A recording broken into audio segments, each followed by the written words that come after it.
Studio One News. Follow for latest updates. Link in description.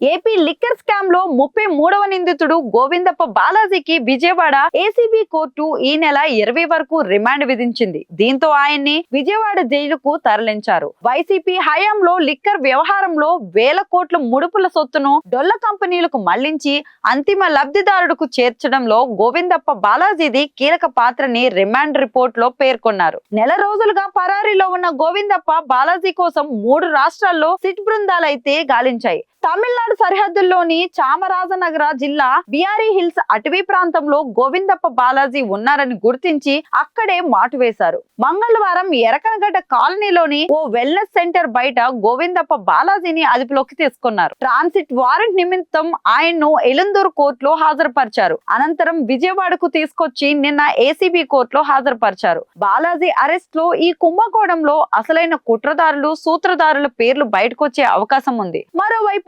Govindappa Balaji గురించి remand report లో పలు కీలక అంశాలను సిట్ అయితే ప్రస్తావించింది. మద్యం స్కామ్ సిండికేట్ లో ఆయనది కీలక పాత్ర ఉందని పేర్కొంది. గోవిందప్ప బాలాజీ మాజీ సీఎం వైఎస్ జగన్మోహన్ రెడ్డికి అత్యంత సన్నిహితుడని తెలిపింది. జగన్ సతీమణి భారతి తరపున ఆర్థిక వ్యవహారాలన్నీ ఆయనే చూసుకుంటారంది. జగన్ కు చెందిన భారతి సిన్మెంట్ లో డైరెక్టర్ గా ఉన్నారని పేర్కొంది. కేసీ రెడ్డికి గోవిందప్ప అత్యంత సన్నిహితుడని తెలిపింది. ప్రధాన బాండ్లు ఆపి అనుకూల బ్రాండ్ల విడుదలలో కీలక పాత్ర పోషించారని వివరించింది. సొంత బ్రాండ్లు మార్కెట్ లోకి తీసుకొచ్చి కోట్లు కొల్లగొట్టారని వెల్లడించింది. సిండికేట్ లో గోవిందప్పది కీలక పాత్ర అని ఏపీబీఎల్ అధికారులైతే సత్యప్రసాద్, వాసుదేవరెడ్డి చెప్పారని సిట్ వివరించింది. డిస్టిలరీలు, సప్లయర్ల కమిషన్లు గోవిందప్పకు చేరాయని పేర్కొంది. మద్యం ద్వారా వచ్చిన మొత్తాన్ని వివిధ రూపాల్లో మళ్లించారని, అక్రమ సొమ్ముతో స్థిరాస్తులు, లగ్జరీ కార్లు కొనుగోలు చేసినట్లు వివరించింది. డబ్బు ఎలా మళ్లించాలో గోవిందప్పకు తెలుసని చెప్పింది. ఇలాంటి కేసుల్లో 10 ఏళ్ల వరకు శిక్ష పడుతుందని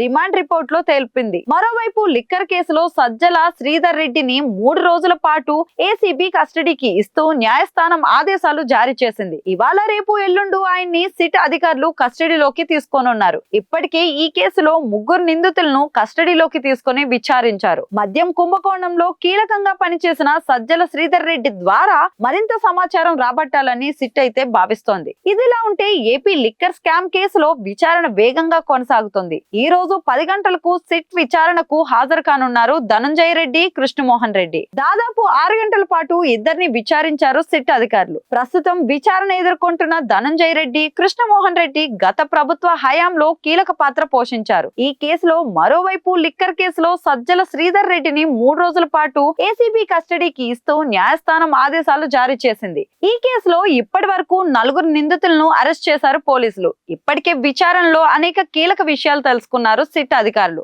ఈ కేసులో రాజ్ రెడ్డి కంటే పై స్థాయిలో A31, A32, A33 కీలక పాత్ర పోషించినట్లు సిట్ గుర్తించింది. తమ వద్ద నుంచి కిక్ బ్యాక్స్ రూపంలో నగదును బాలాజీ, గోవిందప్ప తీసుకెళ్లారని విచారణలో కేసీ రెడ్డి అంగీకరించినట్లు కూడా తెలుస్తోంది.